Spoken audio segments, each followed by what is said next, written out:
Hi friends, 2 பேர் சாப்பிட்ற அளவுக்கு 6 பழுத்த தக்காளி, 1 புடி கறிவேப்பிலையை மிக்ஸி ஜாரில் போட்டு நல்லா அரைச்சிடுங்க.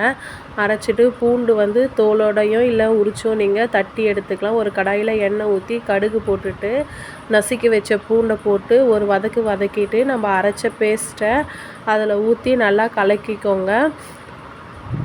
பூண்டை இப்போ நல்லா வதக்கிக்கோங்க. அதாவது ரெண்டு பேருக்குன்னா 5 பழுத்த தக்காளி எடுத்துக்கோங்க.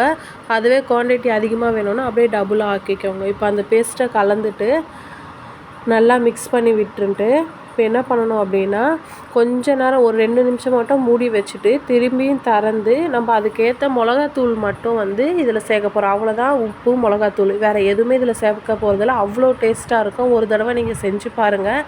இது அரைச்சதை மட்டும் லைட்டாக கொஞ்சம் தண்ணி ஊற்றி கலந்துக்கோங்க. இப்போ நீங்கள் எப்பயும் போடுற மிளகாத்தூளை விட கொஞ்சோண்டு மட்டும் எக்ஸ்ட்ரா போட்டுக்கோங்க. ஏன்னா தக்காளி புளிப்பு இருக்கும். நம்ம காரம் போட்டால் தான் அந்த புளிப்பு லைட்டாக அடங்கும். ஓகேவா? நான் நிறைய குவான்டிட்டி செய்கிறதுனால இப்போ மிளகாத்தூள் நான் கொஞ்சம் எக்ஸ்ட்ரா போடுறேன். அதுக்கேற்ற மாதிரி நீங்கள் போட்டுக்கோங்க. உப்பு, அவ்வளோதான். இப்போ வேறு எதுவுமே இதில் சேர்க்க தேவையில்லை. அவ்வளோ டேஸ்ட்டாக இருக்கும். ஒரு தடவை நீங்கள் செஞ்சு பாருங்கள். கன்சிஸ்டன்சி நல்லா திக்காக எடுத்தாலும் ஓகே, தொக்கு பதத்தில் இல்லை கொஞ்சம் தொக்கா, அதாவது லைட்டாக மட்டும் தண்ணியாகவும் கொஞ்சம் தொக்காகவும் இருந்தாலும் டேஸ்ட்டாக தான் இருக்கும். உங்களுக்கு எந்த மாதிரி கன்சிஸ்டன்சி வேணுமோ, நான் இந்த அளவுக்கு தான் எடுத்தேன். ஏன்னா கொஞ்சம் நிறைய பேர் சாப்பிட்ணும் அப்படி சொல்லிட்டு. இன்னமும் நீங்கள் கொதிக்க விட்டு திக்காக ஆக்கி சாப்பிட்டிங்கன்னா செம்ம டேஸ்ட்டாக இருக்கும். பிடிச்சிருந்தா லைக் பண்ணுங்கள், ஷேர் பண்ணுங்கள், கமெண்ட் பண்ணுங்கள்.